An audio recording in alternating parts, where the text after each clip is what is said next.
Welcome to 360 Tamil. இன்னைக்கு இந்த வீடியோல நம்ம எந்த படத்தோட எக்ஸ்பிளனேஷன் பத்தி பார்க்க போறோம்னா, மலையாள சினிமால இந்த வருஷம் வெளியான வருஷங்களுக்கு சேஷம் அப்படின்ற படத்தை பத்தி தான் பார்க்க போறோம்.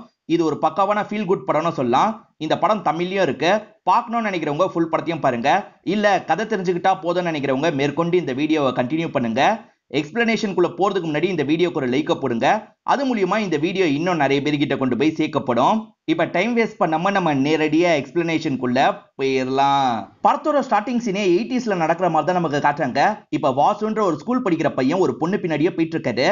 அவன் கண்டிப்பா உங்ககிட்ட ப்ரொபோஸ் பண்றதுக்காக தான் வந்துட்டு இருக்கான் அப்படின்ற மாதிரி கூட இருக்க பொண்ணு சொல்லிட்டு இருக்கா. இந்த பொண்ணும் பயந்துகிட்டே தான் நடந்துட்டு இருக்காங்க. இப்ப வாசுவும் இந்த பொண்ணை நிக்க வச்சு பேச ஆரம்பிக்கிறாரு. ப்ரொபோஸ் தான் பண்ண போறாருன்னு நினைக்கிறாங்க. ஆனா இவர் இருக்கார்ல, நான் எக்ஸாம் சரியாவே எழுதல, வீட்டுக்கு போனா என்னோட அப்பா கேள்வி மேல கேள்வி கேட்பாரு, எல்லாத்துக்கான ஆன்சரையும் சொல்லு, நான் எழுதிக்கிறேன் அப்படின்ற மாதிரி சொல்லிட்டாரு. நீ கொஸ்டின் பேப்பர் காணும்னு சொல்லு, எப்படி கேட்பாரு அப்படின்ற மாதிரி இவங்களும் ஒரு ஐடியா கொடுக்குறாங்க. அதுவும் சரிதான் அப்படின்ற மாதிரி இவர் வீட்டுக்கு வந்து கொஸ்டின் பேப்பர் காணும்ன்ற மாதிரி சொல்லிட்டாரு. ஆனா அப்பா இருக்காரு பாத்தீங்களா, போயிட்டு இருக்க பொண்ணுங்க கிட்ட இருந்து கொஸ்டின் பேப்பரை வாங்கிடுறாரு. இதுக்கு பதில் சொல்லு, இதுக்கு பதில் சொல்லுன்னு ஒவ்வொரு கேள்வியா கேட்கறாரு. ஹீரோக்கு எதுக்குமே பதில் தெரியாது. இதனால கோவப்பட்ட அப்பா இருக்காருல, இவரை போட்டு பயங்கரமா இந்த இடத்துல அடிச்சிட்டு இருக்காரு. பிரசன்ட்ல இதெல்லாம் வாசு யோசிச்சுக்கிட்டே தான் போயிட்டு இருக்காரு. இவருக்கு ஃப்ரெண்டா ஒரு நபர் இருப்பாரு, அவரை வேற ஒருத்தர் பார்த்ததா சொல்லியிருக்காரு. அவர் எங்கன்னு தேடிதான் இவர் வண்டியில போயிட்டு இருக்காரு. கூட இருக்க டிரைவர் கிட்ட பேசுறதான் நமக்கு பிளாஷ்பேக் மாதிரி காட்டுறாங்க. வாசு படிப்புல வீக்கா இருக்க ஒரு காரணம் இருக்கு. ஏன்னா இவருக்கு டிராமா பார்க்கறது ரொம்ப பிடிக்கும். அதே மாதிரி டிராமாக்கு கதை எழுதணும்ன்ற மாதிரி இவருக்கு ஆசைலாம் இருக்கும். அடிக்கடி நடக்கிற டிராமாவை பார்க்கறதுக்காக வந்துருவாரு. அங்க இருக்க அண்ணன் கூட நல்ல பழக்கத்துல இருப்பாரு. அந்த அண்ணன் இருக்காரு பாத்தீங்களா, மியூசிக் வாசிக்க வேண்டியவன் கடைசி நேரத்துல சொதப்பிட்டான். இந்த இடத்துல முரளின்னு ஒரு பையன் வந்திருக்கானா, அவனுக்கு மியூசிக் ஓரளவுக்கு வாசிக்க தெரியுமா, நீ போய் கூட்டு வா அப்படின்ற மாதிரி சொல்லிட்டு சரிண்ணா அப்படின்ற மாதிரி இவரும் சந்தோஷமா சைக்கிள் எடுத்துட்டு இங்க இருந்து கிளம்ப ஆரம்பிக்கிறாரு. இந்த முரளி தான் படத்தோட செகண்ட் ஹீரோவா இருப்பாரு. இப்ப ஃப்ரெண்ட்ஸ் கூட சேர்ந்த மாதிரி ஜாலியா டான்ஸ்லாம் பண்ணிட்டு இருக்காரு. வந்த வாசு இருக்காருல, அண்ணன் உங்களை கூட்டு வர சொன்னாரு, வாங்கன்ற மாதிரி சொல்லிட்டாரு. நான் பிஸியா இருக்கேன், நான் வரமாட்டேன்ற மாதிரி முரளி சொல்லிட்டு இருக்காரு. அந்த டிராமாவை பார்க்கறதுக்கு ஒரு பொலிட்டீஷியன் வரப்போறாரு. அவர் மேல முரளிக்கு நல்ல மரியாதை இருக்கும். அவர் வரப்போறாருன்னு தெரிஞ்சோன்னா நானும் வரேன் அப்படின்ற மாதிரி முரளி சொல்லிட்டாரு. இப்ப ரெண்டு பேருமே சேர்ந்த மாதிரி கார்ல போயிட்டு இருக்காங்க. ஒரு வழியா அந்த இடத்துக்கும் வந்து சேர்ந்துடுறாங்க.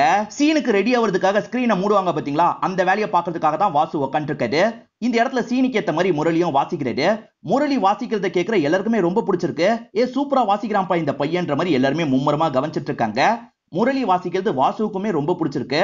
நான் எதிர்பார்த்ததை விட நீங்க சூப்பரா வாசிச்சீங்க, நீங்க ஏன் சென்னை போக கூடாது, சினிமாக்கு ட்ரை பண்ணக்கூடாது அப்படின்ற மாதிரி கேட்கிறாரு.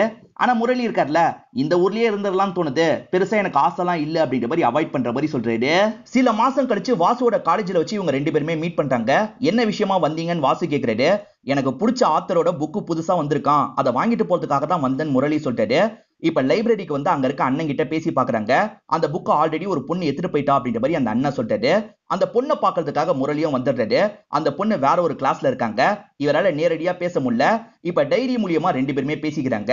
அந்த பொண்ணு இன்னும் படிச்சு முடிக்கல, இன்னைக்கு நைட்டு படிச்சு முடிச்சிருவேன், இங்க வேணா வந்து வாங்கிட்டு போங்கன்னு சொல்றாங்க. இவரும் சரின்ற மாதிரி சிரிச்சுக்கிட்டே இங்க இருந்து கிளம்பிடுறாரு.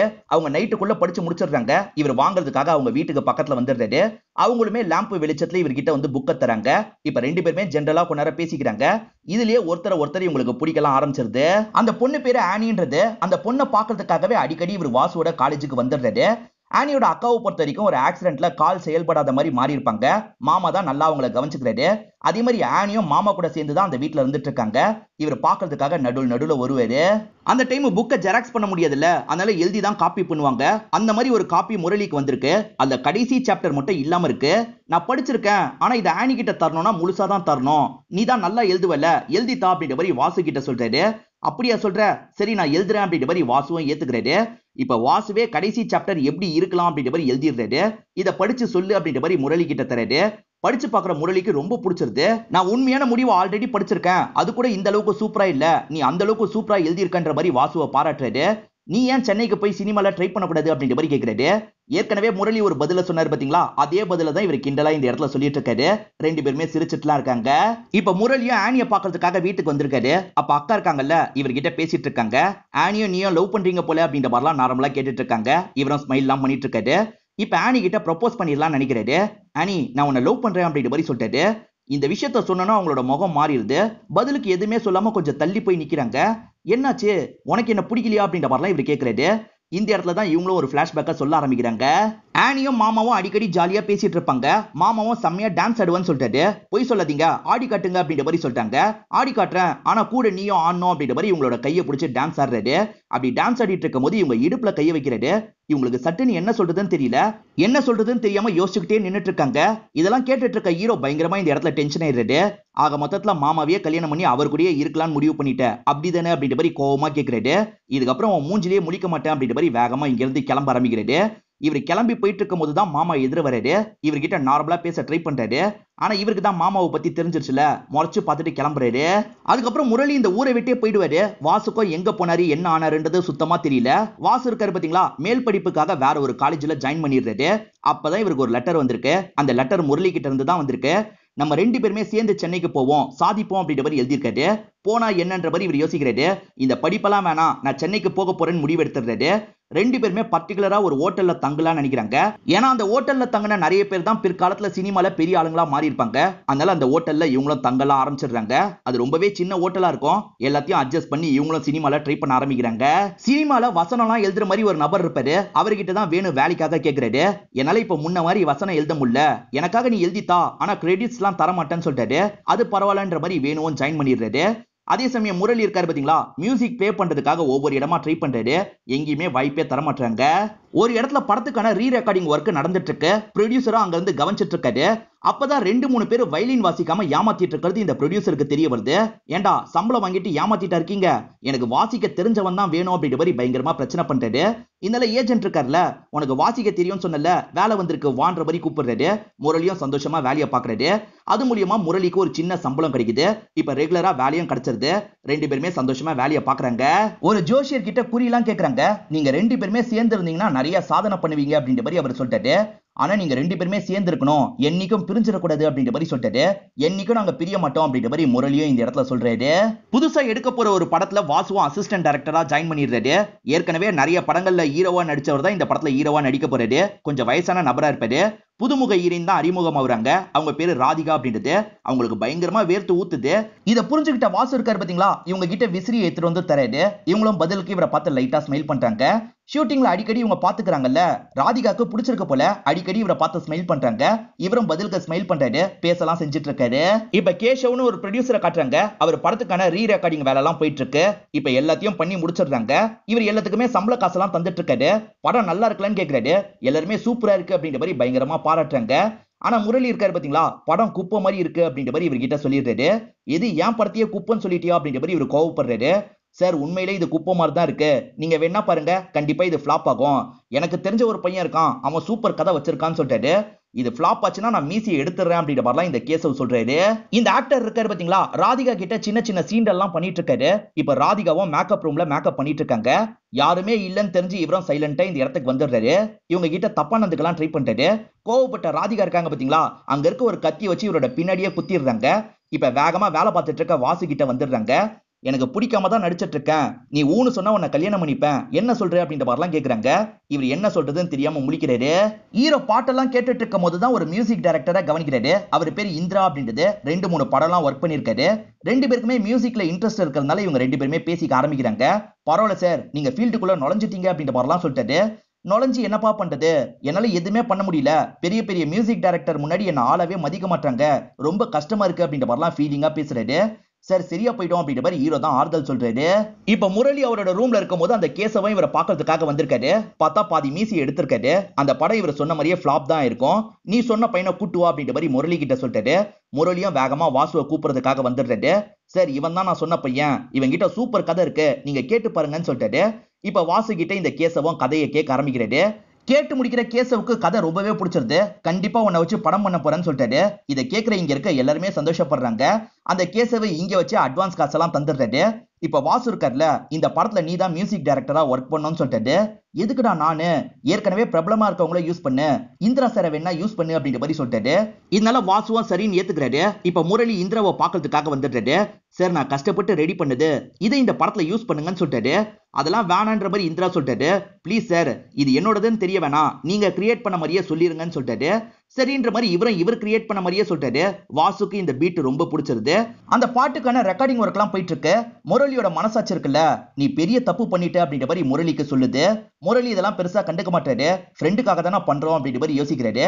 அப்பெல்லாம் பாட்டு ஃபர்ஸ்ட் ரிலீஸ் ஆயிடும் பாத்தீங்களா, அந்த மாதிரி பாட்டெல்லாம் ரிலீஸ் ஆயிருது. அந்த பாட்டே படத்துக்கு பெரிய ஐப்ப தருது. எல்லாருமே படத்தை பத்தி பேச ஆரம்பிச்சிடுறாங்க. இவர் டைரக்டரா மாறிடுவாருன்ற மாதிரி எல்லாருக்குமே நம்பிக்கை வந்துருது. வாசுவுமே படம் எடுக்கிறதுக்காக இங்க இருந்து கிளம்பி போயிடுறாரு. வாசு இல்லாம முரளி பயங்கரமா ஃபீல் பண்றாரு. இப்ப எங்க பார்த்தாலும் அந்த பாட்டை பத்தி தான் பேசிட்டு இருக்காங்க. இதனால முரளிக்கு நம்மளுக்கு கிரெடிட்ஸ் கிடைக்கலையே அப்படின்ற மாதிரி லைட்டா ஒரு விரக்தி எல்லாம் ஏற்பட ஆரம்பிக்குது. அதுவும் இல்லாம வாசு வேற ரொம்ப விலகி போயிட்டார்ல, அதனால இவர் குடிக்க அடிமையாயிடுறாரு. எப்ப பாரு குடிச்சுக்கிட்டே தான் இருக்காரு. இந்த விஷயம் எல்லாம் வாசுக்கு தெரிய வந்துருது.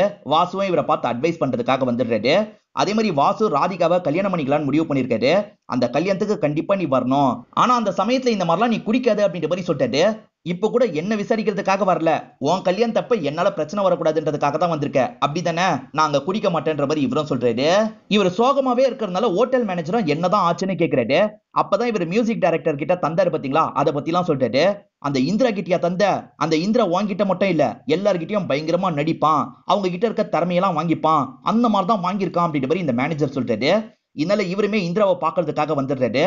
சரி இந்த விஷயத்தை நீங்க வெளி உலகத்துக்கு சொல்ல வேணாம், ஆனா என் ஃப்ரெண்டு கிட்ட சொல்லுங்க சார் அப்படின்னு சொல்றாரு. நான் வேணாம் தான் சொன்னேன், நீங்க தான் வற்புறுத்தி பண்ண வச்சீங்க. இப்ப ஃப்ரெண்டு கிட்ட சொல்லுங்கன்னா எப்படி சொல்றது? உங்க ஃப்ரெண்டு கிட்ட சொன்னா எல்லாருக்குமே தெரிஞ்சிரும். உங்ககிட்ட நிறைய டேலண்ட் இருக்கு, அந்த டேலண்ட் மூலியமா நீங்களும் உங்களுக்கான இடத்தை புடிச்சுக்க முடியும். முதல்ல இங்க இருந்து கிளம்புங்கன்னு சொல்றாரு. இவரும் நல்லா குடிச்சிட்டு வாசுவை பாக்குறதுக்காக வந்துடுறாரு. என்ன உன் படத்துல மியூசிக் பண்ண சொன்னல, உன் அடுத்த படத்துக்கு நான் மியூசிக் பண்றேன் அப்படின்ற மாதிரி சொல்லிட்டாரு. எதுனாலும் காலையில பேசிக்கலாம், இப்ப கிளம்புன்ற மாதிரி வாசு சொல்லிட்டாரு. ஏன் நாளைக்கு பாத்துக்கலாம், இப்பயே பாத்துக்கலாம், நான் தான் உடனே டியூன் ரெடி பண்ணிடுவேன்ல, நீ சிச்சுவேஷனை மட்டும் சொல்லுன்னு சொல்லிட்டாரு. விரக்தியில தான் இந்த மாதிரி பேசிட்டு இருக்கான் அப்படின்றது வாசுக்கு புரிஞ்சிருது. சிச்சுவேஷனை சொல்றேன் அப்படின்ற மாதிரி சொல்ல ஆரம்பிக்கிறாரு. ரெண்டு ஃப்ரெண்ட்ஸ் ஊர்ல இருந்து வராங்க. ஒருத்தன் டாப் லெவலுக்கு போயிட்டான், ஆனா இன்னொருத்தன் அவன் லைஃபையே கொஞ்சம் கொஞ்சமா அழிச்சிட்டு இருந்தான் அப்படின்ற மாதிரி சொல்லிட்டாரு. இவங்க சிச்சுவேஷனை சொல்லிட்டு இருக்காரு. இதை கேட்கிற முரளி இந்த இடத்துல உடஞ்சிடுறாரு. நீ தான் உடனே டியூன் போடுவல்ல, இதுக்கு போடு அப்படின்ற மாதிரி வாசு சொல்லிட்டு இருக்காரு. நீ கிணத்து தவளடா, என்ன பண்ணிட்டேன்னு இவ்வளவு ஆடிட்டு இருக்க, நீ எதுவுமே இன்னும் இண்டஸ்ட்ரியில பண்ணலன்னு சொல்றாரு. இதனால முரளி செம்மையா அப்செட் ஆயிடுறாரு. போகும்போது கையில இருக்க கேசட்டை தூக்கி எரிஞ்சிட்டு போயிடுறாரு. மறுநாள் காலையில வெளியே வந்த இவரும் அந்த கேசட்டை பாக்குறாரு. அதாவது இவங்க மியூசிக்க முன்கூட்டியே அவர் தான் கிரியேட் பண்ணிருக்காரு அப்படின்றது இவருக்கு தெரிய வருது. அப்ப இந்த இந்திரா நம்மள ஏமாத்திருக்கானான்னு யோசிக்கிறாரு. இதெல்லாம் புரிஞ்சதுனால வாசுவும் முரளியை பாக்குறதுக்காக ஹோட்டலுக்கு வராரு. ஆனா அவன் ஹோட்டலை விட்டு கிளம்பி போயிட்டான் அப்படின்ற மாதிரி அங்க இருக்க மேனேஜர் சொல்றாரு. இதனால கோவப்பட்ட இவர் இருக்காரு பாத்தீங்களா, இந்திரா கூட பயங்கரமா சண்டை போடுறாரு. உன் மியூசிக்கே தேவையில்லை போன்ற மாதிரி சொல்றாரு. வாசுவோட அந்த படம் பயங்கரமா ஹிட் ஆயிருக்கும். ராதிகாவையும் நல்லபடியா கல்யாணம் பண்ணிருப்பாரு. அதை தாண்டி 4-5 ஹிட் கொடுத்திருப்பாரு. ஆனா அதுக்கப்புறம் இவருக்கு ஒரு தேக்க நிலை வந்திருக்கும். நிறைய ஃபிளாப்ப தொடர்ச்சியா கொடுத்துக்கிட்டே இருப்பாரு. இந்த மாதிரி சமயத்துல தான் அவங்க கிட்ட இருந்து கால் வந்ததுன்னு சொல்லிட்டாரு. இவர் கொஞ்சம் சோகமா வீட்டுல இருக்கும் போதுதான் போன் கால் வருது. இவரும் அட்டன் பண்ணி பேச ஆரம்பிக்கிறாரு. எதிர பேசுற முரளி இருக்காருல்ல, அன்னைக்கு என்ன பார்த்து கிணத்து தவளைன்னு சொன்னல, இப்ப நீ தாண்டா கிணத்து தவளை மாதிரி இருக்க, பண்ண விஷயத்தையே தான் திரும்ப திரும்ப பண்ற, மக்களுக்கு சலிச்சு போயிருச்சு, இதுக்கப்புறம் உன் படம்லாம் யாருக்கும் தேவையில்லை அப்படின்ற மாதிரி சொல்றாரு. அதுக்கப்புறமா வாசு எவ்வளவோ ட்ரை பண்ணுவாரு, ஆனா இவருக்கு படம் வாய்ப்பே கிடைக்காம இருக்கும். ஒரு ஹோட்டல்ல இருக்கும் போது முரளி வாசிக்கிற சவுண்ட் இவருக்கு கேக்குது. கண்டிப்பா இதை முரளி தான் வாசிக்கிறான் அப்படின்ற மாதிரி அந்த மியூசிக்கை ஃபாலோ பண்ணி இவரும் போறாரு. அப்பதான் முரளியை பாக்குறாரு. முரளிக்கும் இவருக்கும் ரொம்ப வயசாயிருது. ரொம்ப வருஷம் கழிச்சு மீட் பண்றதுனால ரெண்டு பேருமே மாத்தி மாத்தி ஸ்மைல் பண்றாங்க. இங்கதான் படத்தோட இன்டர்வல போடுறாங்க. அதுக்கப்புறம் என்னாச்சு அப்படின்ற மாதிரி இந்த டிரைவர் கேக்குறாரு. வாசுவும் நடந்த விஷயத்த சொல்றாரு. வாசுவும் முரளியும் சண்டை போட்டுக்கும் போது அவங்க ரெண்டு பேருக்குமே மெச்சூரிட்டி லெவல் கொஞ்சம் கம்மியா தானே இருக்கும். இப்ப வயசானதுனால ரெண்டு பேருக்குமே மெச்சூரிட்டி வந்துருது. ரெண்டு பேருக்குமே திரும்பி ஏதாவது பண்ணணும் அப்படின்ற ஒரு எண்ணம் இருக்கு. நீ ஏன் திரும்பி ட்ரை பண்ணக்கூடாது அப்படின்ற மாதிரி முரளி கேக்குறாரு. என்கிட்ட கதைலாம் இருக்குடா, ஆனா யாருமே எனக்கு வாய்ப்பு தர மாட்டாங்க அப்படின்ற மாதிரி சொல்லிட்டாரு. இந்த 3 கதையில எது நல்லா இருக்கும் நீயே படிச்சு சொல்லுன்னு சொல்லிட்டாரு. முரளியும் கண்டிப்பா சொல்றேன்ற மாதிரி புக்கை வாங்கிக்கிறாரு. இப்பதான் இந்திரா இறந்து போயிட்டாருன்னு தகவல் கிடைக்குது. இவங்களும் அந்த வீட்டுக்கு போலான்ற மாதிரி போயிட்டு இருக்காங்க. அங்க வந்து எல்லாருமே பர்டிகுலரா ஒரு பாட்டை பத்தி தான் பேசுறாங்க. அந்த பாட்டு தான் முரளி தந்த பாட்டா இருக்கும். இதெல்லாம் உனக்கு கிடைக்க வேண்டிய கிரெடிட்ஸ் அப்படின்ற மாதிரி இந்த இடத்துல வாசு சொல்லிட்டு இருக்காரு. இந்த இடத்துக்கு பிரதீப் அப்படின்ற ஒரு அசோசியேட் டைரக்டர் வந்திருப்பாரு. அவருமே வாசு அடையாளம் கண்டுபிடிச்சிடுறாரு. சார் உங்களோட படம்லாம் பார்த்திருக்கேன், எனக்கு ரொம்ப பிடிக்கும் அப்படின்ற மாதிரி சொல்லிட்டாரு. ரொம்ப நாள் கழிச்சு உன்னோட ஃபேனை பார்த்திருக்க போல அப்படின்ற மாதிரி முரளி லைட்டா கிண்டல் பண்ணிட்டாரு. இப்ப அந்த பையன் கூட சேர்ந்த மாதிரி தான் இவங்க போயிட்டு இருக்காங்க. அப்ப முரளி இருக்காருல, இது வாசுவோட கதை தான், படிச்சு பாருன்ற மாதிரி தராரு. படிச்சு முடிச்ச பிரதீப் இருக்காரு பாத்தீங்களா, இந்த காலத்துல கம்பேர் பண்ணும் போது 3-4 சீன் மட்டும் கிரிஞ்சா இருக்கு, அதை மட்டும் மாத்திட்டோம்னா கண்டிப்பா படம் நல்லா இருக்கும்னு சொல்லிட்டாரு. ப்ரொடியூசர் அரேஞ்ச் பண்ண முடியுமான்னு கேக்குறாங்க. ட்ரை பண்ணி பாக்குறேன்ற மாதிரி பிரதீப்பும் சொல்லிட்டாரு. இப்ப பிரதீப்பும் பேசி ஒரு ப்ரொடியூசரை ஓகே பண்ணிடுறாரு. அந்த ப்ரொடியூசர் எந்த நம்பிக்கையில படம் பண்ணலாம்னு நினைக்கிறாருன்னா, இவர் இதுக்கு முன்னாடி சாதிச்ச டைரக்டர் தானே, அதனால தான் இந்த மாதிரி ஒரு வாய்ப்பை தரலாம்னு நினைக்கிறாரு. சோ இவங்களும் ஸ்டார்டிங்ல இருந்து ப்ரீ ப்ரொடக்ஷன் ஒர்க் எல்லாம் ஆரம்பிச்சிடுறாங்க. எல்லாம் நல்லா போயிட்டு இருக்கும்போது அந்த ப்ரொடியூசர் இருக்காரு பாத்தீங்களா, ஒரு பிரச்சனையில மாட்டிக்கிறாரு. சோ இதுக்கப்புறம் இவரால ப்ரொடியூஸ் பண்ண முடியாதுன்றது உங்களுக்கு தெரிய வந்துருது. இவங்க எல்லாருமே உடஞ்சு போயிடுறாங்க. பிரதீப் இருக்கார்ல, சாரி சார் என்ன மன்னிச்சிருங்க அப்படின்ற மாதிரி சொல்லிட்டாரு. இல்ல உன் தப்பு என்னப்பா இருக்கு, நீ பயங்கரமா ட்ரை பண்ண, அதுவே போதும்ன்ற மாதிரி வாசுவும் இவரும் இங்க இருந்து கிளம்புறதுக்கு முடிவு பண்றாங்க. முரளிக்கு போக தோண மாட்டேங்குது. அதே இடத்துல மியூசிக் எல்லாம் ப்ளே பண்ணிட்டு இருக்காரு. இந்த சவுண்ட் கேட்டு ஆனி இருக்காங்க பாத்தீங்களா, இந்த இடத்துக்கு வந்துடுறாங்க. ஆனியை ரொம்ப வருஷம் கழிச்சு பார்த்ததுனால இவரும் சந்தோஷப்படுறாரு. ரெண்டு பேருமே உட்காந்து பேசிக்க ஆரம்பிக்கிறாங்க. ஆனிக்கு மாமாவோ பிடிச்சிருக்கலாம் செஞ்சிருக்காது. அந்த சிச்சுவேஷன்ல என்ன பண்றதுன்னு தெரியாம முழிச்சிருப்பாங்க. நீ அங்கிருந்து போய் சில வருஷத்திலேயே மாமா விட்டு வெளியே வந்துட்டேன், அதுக்கப்புறம் எனக்கு கல்யாணம் ஆகி இப்ப 2 பசங்க இருக்காங்கன்னு சொல்லிட்டாங்க. முரளியை பத்தி கேக்குறாங்க. முரளி கல்யாணமே பண்ணிக்கல அப்படின்ற விஷயத்த சொல்லிட்டாரு. அதே மாதிரி இப்ப ட்ரை பண்ணாங்க பாத்தீங்களா, அதை பத்தி எல்லாம் சொல்லிட்டு இருக்காரு. ஆனியோட ஹஸ்பண்டை பொறுத்த வரைக்கும் ஓரளவுக்கு ப்ரொடியூசர் எல்லாம் தெரிஞ்சவரா இருப்பாரு. ஆனியும் எப்படியாவது முரளிக்கு ஹெல்ப் பண்ணணும்னு நினைக்கிறாங்க. என் ஃப்ரெண்டுக்கு ப்ரொடியூசர் தேவை, உங்களுக்கு தெரிஞ்சவங்க கிட்ட பேசி பாக்குறீங்களான்னு கேக்குறாங்க. ஹஸ்பண்டோ சரின்ற மாதிரி ஏத்துக்கிறாரு. சோ இவரு சொல்லி ஒரு நபர் இவங்களை பாக்குறதுக்காக வராரு. அச்சசலா கேசவ மாதிரியே இருக்காரு. நான் கேசவோட பையன் தான், பேரு ஜெயன் அப்படின்றது. அப்பாவுக்கு நீங்க எவ்வளவு சப்போர்ட்டிவா இருந்தீங்கன்றத அப்பா சொல்லியிருக்காரு. கண்டிப்பா உங்க கூட நான் படம் பண்ண போறேன் அப்படின்ற மாதிரி சொல்லிட்டாரு. இதனால திரும்பி இவங்க ரெண்டு பேருமே பயங்கரமா சந்தோஷப்படுறாங்க. இப்ப படத்துக்கான ப்ராசஸ் எல்லாம் இவங்க ஆரம்பிக்கிறாங்க. படத்துல தெரிஞ்ச ஹீரோவை போடலாம், புதுமுகம் வேணாம் அப்படின்ற மாதிரி ப்ரொடியூசர் சொல்றாரு. இவங்க ரெண்டு பேருமே சரின்ற மாதிரி ஏத்துக்கிறாங்க. பட்ஜெட் கம்மியா இருக்கிறதுனால இவங்களால பெரிய ஆக்டரை போட முடியாது. நிதின் மாலின்னு ஒரு நபர் கடைசி 7 படம் ஃபிளாப் தான் தந்திருக்காரு. அவரை கம்மி சம்பளத்துல புக் பண்ணலாம் அப்படின்ற மாதிரி இவங்களும் யோசிக்கிறாங்க. அந்த நிதின் மாலி கேரக்டரை நிவின் பாலி தான் பண்ணிருப்பாரு. இப்ப நிவின் பாலி ஹோட்டல்ல இருக்கும் போது இவங்களும் பாக்குறதுக்காக வந்துடுறாங்க. கதையை சொல்லட்டுமான்னு கேக்குறாங்க. இதுக்கு முன்னாடி 7 படமும் கதை கேட்டுதான் நடிச்சேன், என்னாச்சு ஒன்னும் ஆகல, அதனால கதைலாம் வேணான்ற மாதிரி சொல்லிடுறாரு. சோ ஷூட்டிங்கான ஏற்பாடெல்லாம் இவங்க பண்ண ஆரம்பிச்சிடுறாங்க. ஜெயனை பொறுத்த வரைக்கும் ஹெல்த் இஷ்யூலாம் இருக்கு போல, ஏகப்பட்ட மாத்திரை போட்டுட்டு இருக்காரு. என்ன இவ்வளவு மாத்திரை போடுறீங்கன்ற மாதிரி இவங்க ரெண்டு பேருமே கேக்குறாங்க. நிதின் ஷூட்டிங் ஸ்பாட்டுக்கு வந்தோடனே கேரவனை நோக்கி தான் நடக்க ஆரம்பிக்கிறாரு. சார் அதுக்கு முன்னாடி ஒரு வாட்டி டேரக்டரை பாத்துருங்கன்னு சொல்லிட்டாங்க. சரின்ற மாதிரி இவரும் டேரக்டரை பாக்குறதுக்காக வராரு. இந்த வயசானவர் தான் டேரக்டர்னு தெரிஞ்சோன்னா ஷாக் ஆயிடுறாரு. யோ ஷூட்டிங் முடியறதுக்குள்ள இவன் முடிஞ்சிருவான் போலியே, அப்ப இந்த படமும் ஃபிளாப் தானா அப்படின்ற மாதிரிலாம் இந்த இடத்துல புலம்ப ஆரம்பிச்சிடுறாரு. இப்ப சீனுக்காக ரெடி ஆயிடுறாரு. டேரக்டர் தான் சீனை எக்ஸ்பிளைன் பண்ணிட்டாரு. அதாவது இவர் நடந்து ஸ்கூலுக்குள்ள போனோம், வழியில பாக்குற எல்லாருக்குமே விஷ் பண்ணோம், இதுதான் சீனு அப்படின்ற மாதிரி சொல்லிட்டாரு. ஒரே டேக்ல எடுக்க போறோம்னு சொல்லிட்டாரு. இது எப்படி அவ ஒரே டேக்ல எடுக்க முடியும், குறைஞ்சது 10-15 டேக்காவது ஆகும்ன்ற மாதிரி இவர் பிரதீப் கிட்ட சொல்லிட்டாரு. இப்ப சீன் ஆரம்பிச்சிருது. இவரும் நடந்து உள்ள போறாரு. எல்லாருக்கும் விஷஸ் எல்லாம் சொல்லிக்கிட்டு போய்கிட்டே இருக்காரு. கண்டிப்பா ரீடேக் சொல்லுவாருன்னு நினைக்கிறாரு. ஆனா இவர் ஷார்ட் ஓகேன்னு சொல்லிட்டாரு. எது ஷார்ட் ஓகேவா அப்படின்ற மாதிரி நிதினும் ஆச்சரியப்படுறாரு. அதே மாதிரி அவங்க சாங் எல்லாம் ரெடி பண்ணிருப்பாங்கல்ல, அதெல்லாம் நிதின் கிட்ட காமிச்சிட்டு இருக்காங்க. அந்த சாங் எல்லாமே நிதினுக்கு ரொம்ப பிடிச்சிருக்கு. பரவாயில்லையே, இவங்க பிலிம் மேக்கிங்ல இருந்து எல்லாமே வித்தியாசமா இருக்கு, இந்த படம் நமக்கு ஓட கூட வாய்ப்பு இருக்கு அப்படின்ற மாதிரி நம்ப ஆரம்பிச்சிடுறாரு. அதனால ரொம்ப சின்சியரா இந்த இடத்துல வேலை எல்லாம் பாக்குறாரு. மொத 10 நாள் ஷூட்டிங் பரபரப்பா போயிட்டு இருக்கு. இவங்க நினைச்ச சீன் எல்லாம் நினைச்ச மாதிரி எடுத்துட்டு இருக்காங்க. அப்பதான் ஒரு பிரச்சனை ஏற்பட்டது அப்படின்ற மாதிரி வேணும் சொல்லிட்டாரு. ப்ரொடியூசர் ஜெயனுக்கு உடம்பு முடியாம போயிருது, ஆபரேஷன் பண்ணும் அப்படின்ற மாதிரிலாம் சொல்லிட்டு இருக்காங்க. சீக்கிரம் எந்திரிச்சு வந்துருவாரு, நம்ம படம் பண்ணிடலாம் அப்படின்ற மாதிரிலாம் யோசிக்கிறாங்க. ஆனா ஜெயனோட பொண்ணு இருக்காங்கல்ல, ஏற்கனவே என்னோட அப்பாக்கு ஏகப்பட்ட லாஸ் இருக்கு, திரும்பி இந்த படத்தெல்லாம் ஸ்டார்ட் பண்ற ஐடியாவே கிடையாது, நீங்க தயவு செஞ்சு வேற ப்ரொடியூசரை பாத்துக்கோங்க அப்படின்ற மாதிரி சொல்றாங்க. இதனால இவங்க ரெண்டு பேருமே உடஞ்சு போயிடுறாங்க. நான் பொறுத்து ரொம்ப டயர்ட் ஆயிட்டேன், இதுக்கப்புறமா என்னால முடியாது அப்படின்ற மாதிரி வேணும் சொல்லிட்டாரு. நீ வேணா இங்க இரு, நான் கிளம்ப போறேன் அப்படின்ற மாதிரி வேணும் இங்க இருந்து கிளம்பி போயிடுறாரு. அதுக்கப்புறம் தான் நிதின் மூலியமா ஒரு மேஜிக் நடந்தது அப்படின்ற மாதிரி வேணும் சொல்லிட்டாரு. அது என்ன விஷயம் அப்படின்ற மாதிரி நமக்கு காட்டுறாங்க. நிதின் இருக்கார்ல, இந்த படம் நின்னதை நினைச்சு இவரோட ஃப்ரெண்ட்ஸ் கிட்ட புலம்புற மாதிரி பேசிட்டு இருக்காரு. குடிச்சுக்கிட்டே தான் பேசிட்டு இருக்காரு. நான் ஸ்டார்டிங் நல்ல கதையெல்லாம் சூஸ் பண்ணி தான் நடிச்சேன், நடுவுல கொஞ்சம் வெயிட்ட போட்டுட்டேன், அதே காரணமா வச்சு என்ன பாடி ஷேமிங் தொடர்ச்சியா பண்ணிக்கிட்டே இருந்தாங்க. என்னதான் இருந்தாலும் நான் அவுட் சைடர்ல, இந்த இண்டஸ்ட்ரியை பொறுத்த வரைக்கும் குரூப்பிசம் இருக்கு, ஃபேவரட்டிசம் இருக்கு, இதை தாண்டி நெப்போட்டிசம் இருக்கு, இதனால தான் என்ன ஒதுக்கிட்டு இருக்காங்க அப்படின்ற மாதிரிலாம் கோவமா பேசுறாரு. இந்த படம் ரிலீஸ் ஆயிடுச்சுன்னா என்னோட லெவல் மாறிடும், அது நடக்கூடாதுன்னு தான் திட்டமிட்டு இப்படி பண்ணிட்டு இருக்காங்கன்னு சொல்லிட்டாரு. இப்ப கூட இருக்க ஃப்ரெண்ட்ஸ் இருக்காங்கல்ல, இதை லைவ் மாதிரி எடுத்து போட்டுறாங்க. போதையில இருக்கிறதுனால தான் இந்த மாதிரி பண்ணிருப்பாங்க. காலையில சமயம் இந்த விஷயம் தீயா பரவ ஆரம்பிக்குது. காலையில முடிக்கிற நிதினுக்கு இது தெரிய வருது. நான் பேசினதை எதுக்காகடா வீடியோ எடுத்தீங்க அப்படின்ற மாதிரி ஃப்ரெண்ட்ஸை போட்டு பயங்கரமா திட்டிட்டு இருக்காரு. இப்ப சோசியல் மீடியால ஒவ்வொருத்தர் அவங்களோட கருத்தை சொல்லிட்டாங்க. நிறைய பேர் நிதினுக்கு சப்போர்ட்டிவா தான் பேசிட்டு இருக்காங்க. சிலர் மட்டும் தான் நிதின் பேசினதை கிண்டல் பண்ற மாதிரி பேசுறாங்க. இப்ப நிதின் ஒரு ஃபங்க்ஷனுக்கு போனோம், அந்த ஃபங்க்ஷன்ல என்ன ஆக போதோ அப்படின்ற மாதிரி பயந்துகிட்டே தான் வராரு. பார்த்தா நிதினை பார்க்கறதுக்காக ஏகப்பட்ட பேர் வந்திருக்காங்க. என்ன வழக்கத்தை விட நம்மளை பார்க்கறதுக்காக இவ்வளவு பேர் வந்திருக்காங்க அப்படின்ற மாதிரி நிதின் பயங்கரமா ஆச்சரியப்படுறாரு. இப்ப கூட்டத்துல இருக்க எல்லாருமே வீடியோல பேசினதை இங்க பேசி காட்டுங்க அப்படின்ற மாதிரிலாம் சொல்றாங்க. அதெல்லாம் வேணாம் அப்படின்ற மாதிரி சொல்லிட்டாரு. ஆசைப்படுறாங்கல்ல, பேசி காட்டுங்கன்ற மாதிரி இங்க இருக்கவங்க சொல்றாங்க. இவர் அதுல இருக்க டைலாக்லாம் பேசி காட்டுறாரு. இப்ப இவருக்குன்னு ஒரு பெரிய ஃபேம் வந்துருது இல்ல, அதனால ப்ரொடியூசர் கிட்ட நிறைய பேர் அந்த படம் எங்களுக்கு வேணும்னு கேக்குறாங்க. முன்னாடி இவர்கிட்ட கம்மி ரேட்டுக்கு கூட வாங்க தயாரா இருந்திருக்க மாட்டாங்க, ஆனா இப்ப பெரிய அமௌண்ட் கூட தரோன்ற மாதிரி சொல்லிட்டாங்க. இவர் இருக்கார்ல, இவ்வளவு அமௌண்ட் தரேன்னு சொல்லுங்க, நான் உங்களுக்கு படத்தை தரேன்னு சொல்லிட்டாரு. இது மூலியமா இவருக்கு தேவையான காசெல்லாம் கிடைச்சிருது. ஷூட்டிங்க திரும்பி ஆரம்பிக்கிறாரு. முரளி கான்டாக்ட் பண்ண முடியாத இடத்துக்கு போயிடுவாரு.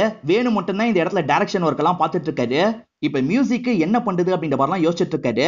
ஆனா ஒரு பையன் என்ன சொல்றானா, முரளி சார் ஏற்கனவே எல்லாத்தையும் தந்துட்டு தான் போயிருக்காரு. எப்படி எப்படி வாசிக்கணும், எந்தெந்த சீனுக்கு எதை ஏத்தணும் குறைக்கணும்ன்ற எல்லாத்தையும் தெளிவா தந்துட்டாரு அப்படின்ற மாதிரி சொல்றாரு. முரளி தந்துட்டு போன மியூசிக் எல்லாம் இவர் கேட்கறாரு. மியூசிக் மட்டும் தனியா தெரியுது. அந்த அளவுக்கு முரளி எஃபர்ட் போட்டு பண்ணிருக்காரு அப்படின்றது வேணுக்கு தெரிய வருது. இத பத்தி எல்லாம் டிரைவர் கிட்ட சொல்றாரு. அது சரி சார், படம் எப்ப ரிலீஸ்னு கேக்குறாரு. இன்னைக்கு காலையில தான் ரிலீஸ் ஆச்சு அப்படின்ற மாதிரி வேணுவோ சொல்றாரு. இன்னைக்கு ஈவினிங் டைம்ல தான் யூனிட்டை சேர்ந்த ஒரு நபர் கால் பண்ணிருப்பாரு. நான் இந்த பகுதியில வச்சு முரளியை பார்த்தன்ற மாதிரி சொல்லியிருப்பாரு. முரளியை கண்டுபிடிக்கணும்ன்றதுக்காக தான் பிரசன்ட்ல இவர் டாக்ஸில போயிட்டு இருக்காரு அப்படின்ற மாதிரி நமக்கு காட்டுறாங்க. அதே சமயம் இன்னைக்கு காலையில ப்ரொடியூசர் இருக்கார்ல, படம் பார்க்க நீங்க வந்துருங்க அப்படின்ற மாதிரி சொல்லியிருப்பாரு. இல்ல சார், அவங்க கூட தான் நான் சேர்ந்து பார்ப்பேன், நான் வரலன்ற மாதிரி இவர் சொல்லியிருப்பாரு. ப்ரொடியூசர் ஃபர்ஸ்ட் ஷோ பார்க்கறதுக்காக வந்துடுறாரு. அதே சமயம் நித்தின் இருக்கார்ல, மாஸ்க் வச்சு முகத்தை மறைச்சுக்கிறாரு. ஆடியன்ஸ் கூட ஷோ பார்க்கறதுக்காக உட்காந்து இருக்காரு. வேணும் நான் அவன் இல்லாம படம் பார்க்க வரமாட்டேன்னு சொல்லியிருப்பாரு. இதனால பிரதீப் இருக்கார்ல, சீனுக்குலாம் எந்த மாதிரி வரவேற்பு கிடைக்குதுன்றத சொல்லிக்கிட்டே இருக்காரு. சார், ஃபர்ஸ்ட் சீனுக்கு நம்ம நினைச்ச மாதிரி வரவேற்பு கிடைக்கலன்னு சொல்லிட்டாரு. போக போக ஒவ்வொரு சீனுக்கா ஆடியன்ஸ் கிளாப் தட்ட ஆரம்பிக்கிறாங்க. சார், நம்ம நினைச்சதை விட ரெஸ்பான்ஸ் நல்லா இருக்கு அப்படின்ற மாதிரிலாம் பிரதீப் சொல்லிட்டு இருக்காரு. வேணும் என்ன சொல்றாருன்னா, இதுக்கப்புறம் நீ எதுவும் சொல்ல தேவையில்ல, கண்டிப்பா இந்த படம் நல்லா தான் போகும், நீ போய் படத்தை என்ஜாய் பண்ணு அப்படின்ற மாதிரி சொல்லிட்டாரு. இதனால சரின்ற மாதிரி பிரதீப்பும் உள்ள போய் படத்தெல்லாம் என்ஜாய் பண்றாரு. ஆடியன்ஸ் பயங்கரமா கொண்டாடுறாங்க. ரொம்ப நாள் கழிச்சு நம்ம படத்தை கொண்டாடுறாங்க அப்படின்ற மாதிரி நிதின் சந்தோஷப்படுறாரு. எல்லாரும் கூடயும் சேர்ந்த மாதிரி கொண்டாடிட்டு இருக்காரு. ரிவ்யூல இருந்து எல்லாமே பாசிட்டிவா தான் வந்துட்டு இருக்கு. வேணு இருக்காரு பாத்தீங்களா, தியேட்டர் வாசலுக்கு வந்துடுறாரு. இப்ப ப்ரொடியூசரும் சந்தோஷமா வேணுவை வந்து கட்டி பிடிக்கிறாரு. சொன்ன மாதிரியே பண்ணிட்டீங்க, இந்த படம் கண்டிப்பா இட்டு தான் அப்படின்ற மாதிரி சொல்லிட்டாரு. இதே நாள் நைட்டு நடக்கிறத நமக்கு காட்டுறாங்க. வேணு இருக்காரு பாத்தீங்களா, அந்த முரளி இருக்கிற இடத்த கண்டுபிடிச்சு வந்துடுறாரு. இப்ப வந்தவரு உள்ளலாம் போக மாட்டாரு. ஜன்னல் கிட்ட இந்த படத்தோட பாட்டை பிளே பண்ண மாதிரி வச்சிடுறாரு. முரளிக்கு அந்த சவுண்ட் கேட்டு ஜன்னல் கிட்ட வந்துடுறாரு. படம் ரிலீஸ் ஆயிருக்குன்னு முரளிக்கு இப்பதான் தெரிய வருது. ஏன்னா முரளி வேற ஊருக்கு வந்திருக்காரு, அதனாலதான் இதை பத்தி எல்லாம் தெரியல. இப்ப இவரும் சந்தோஷமா ரிலீஸ் ஆகி நல்லா போயிட்டு இருக்கு அப்படின்ற மாதிரிலாம் சொல்லிட்டாரு. முரளி இருக்காருல்ல, முதல்ல நான் எல்லா பாட்டையும் கேட்டு முடிச்சிடுறேன்னு சொல்லிட்டாரு. இப்ப கார்ல கேட்கறதுக்காக போயிடுறாரு. இவங்க ரெண்டு பேருமே இந்த இடத்துல வெயிட் பண்ணிட்டு இருக்காங்க. நேரம் பாட்டுக்கு போய்கிட்டே இருக்கு. அரை மணி நேரத்துக்கு மேல ஆயிருது, அவர் வராம இருக்காரு. என்ன இன்னும் வராம இருக்காருன்ற மாதிரி இந்த டிரைவர் பாக்குறாரு. இதனால வேணும் இருக்காருல, செக் பண்றதுக்காக கார் கிட்ட வந்துடுறாரு. அவர் எழுப்ப ட்ரை பண்றாரு, அவர் எந்திரிக்கவே மாட்டாரு. இப்ப மூச்சை செக் பண்ணி பார்க்கும் போது தான் அவருக்கு மூச்சு இல்லைன்றது தெரிய வருது. ஐயோ, முரளி நம்மளை விட்டு போயிட்டானே அப்படின்ற மாதிரி இவர் பயங்கரமா ஃபீல் பண்றாரு. இந்த இடத்துல அழுதுட்டு இருக்காரு. அப்ப முரளி இருக்காருல்ல, எதுக்காக அழுதுட்டு இருக்க அப்படின்ற மாதிரி இவரை பார்த்து கேட்கிறாரு. முரளி சாவுல இவர் தான் தப்பா புரிஞ்சிருக்காருன்னு இவருக்கு தெரிய வருது. இப்ப டிரைவர் கிட்ட உடனே அந்த தியேட்டருக்கு போங்கன்னு சொல்றாங்க. சரின்ற மாதிரி டிரைவரும் ஓட்டலாம் ஆரம்பிக்கிறாரு. கொஞ்சம் ஸ்லோவா போறாரு. என்ன இவ்வளவு ஸ்லோவா போறீங்க, ஸ்பீடா போங்கன்ற மாதிரி முரளி சொல்றாரு. ரெண்டு பெரியவங்களை வச்சு எப்படி ஸ்பீடா போறது அப்படின்ற மாதிரி டிரைவர் கேக்குறாரு. முரளி இருக்காருல, காரை விட்டு இறங்கிடுறாரு. இப்ப வேட்டியை மடிச்சு கட்டுறாரு. யாரை பார்த்து வயசாயிருச்சுன்னு சொன்னீங்க, நீங்க வண்டியை விட்டு இறங்குங்க, நான் ஓட்டுறேன் அப்படின்ற மாதிரி சொல்றாரு. இதனால டிரைவரும் தள்ளி உக்காந்துடுறாரு. இப்ப முரளி இருக்காருல, செம்ம வேகமா போறாரு. இப்போ ஒரு தியேட்டர் கிட்ட வந்துடுறாரு. சார், நீங்க வருவீங்கன்னு ப்ரொடியூசர் சொன்னாரு, ஆனா படம் முடிய போகுது அப்படின்ற மாதிரி அங்க இருக்க மேனேஜர் சொல்றாரு. ஒன்னும் பிரச்சனை இல்ல, நாங்க முடிவை பாக்குறதுக்காக தான் வந்திருக்கோம் அப்படின்ற மாதிரி சொல்றாங்க. ஆல் தி பெஸ்ட் அப்படின்ற மாதிரி டிரைவரை இவங்க ரெண்டு பேரையும் அனுப்பி விடுறாரு. இவங்க ரெண்டு பேருமே 1 2 3 அப்படின்ற மாதிரி சொல்லி கதவை திறக்கிறாங்க. கதவை திறந்து உள்ள போகும்போது இவங்க ரெண்டு பேருமே இளமையா ஃபீல் பண்றாங்க அப்படின்ற மாதிரி நமக்கு காட்டுறாங்க. இந்த படம் இவங்க நினைச்ச மாதிரியே சக்சஸா மாறிடுது. இவங்க ரெண்டு பேருமே மாத்தி மாத்தி பாத்துக்கிறாங்க. இப்ப சந்தோஷமா ஸ்கிரீனை பாக்குறாங்க. இதோடயே இந்த படத்தை நமக்கு ஹாப்பியா முடிச்சிடுறாங்க. இந்த படம் உங்க எல்லாருக்குமே பிடிச்சிருக்கோம் நம்புறேன். இந்த வீடியோ உங்களுக்கு பிடிச்சிருந்ததுன்னா லைக் பண்ணுங்க, கமெண்ட் பண்ணுங்க, மறக்காம 360 தமிழ் சேனலா சப்ஸ்கிரைப் பண்ணுங்க. தொடர்ச்சியா இந்த மாதிரி வீடியோக்கள் வந்துகிட்டே தான் இருக்கும்.